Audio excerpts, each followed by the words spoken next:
मी स्वतःला नशीबवान समजतो. म्हणजे नक्षलमध्ये काम केलं ना, की गव्हर्नमेंटचा जी-आरच आहे तो प्रेफरन्सचं पोस्टिंग मिळतं तुम्हाला बरोबर. पसंतीचं. पसंती मी ते दिलीच नव्हती मालेगाव. पण मला मालेगावला नाव माझं आलं, मालेगाव सिटी म्हणून. हं. त्यावेळेचे माझे एस-पी होते. त्यांनी मला सांगितलं, की "तू जायला पाहिजेस, भांडायला पाहिजेस. तुला ते पसंतीचं का दिलं नाही?" वगैरे, वगैरे. पण सांगतो एखादी गोष्टी ना, डेस्टिनी इन डिस्गाईज म्हणतात ना. तिथं मी गेलो, तिथलं वातावरण 21 दंगली झालेल्या, बॉम्ब ब्लास्ट झालेलं, बाकी सगळं असं एक वेगळंच वातावरण होतं तिथं.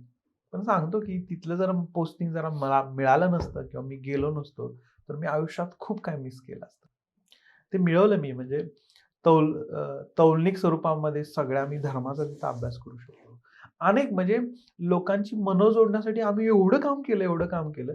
म्हणजे 0% एकही अवैध धंदा तिथं चालू नव्हता आमच्याकडं. एवढ्या आम्ही कारवाया केल्या. लोकांना जाणवून दिलं, की अशा शहरामध्ये पण आपण स्ट्रिक्ट पोलिसिंग केलं तर काय कमाल करू शकतो आणि किती लोकांना आपण जोडू शकतो असं. तर मजेशीर होतं तिथं.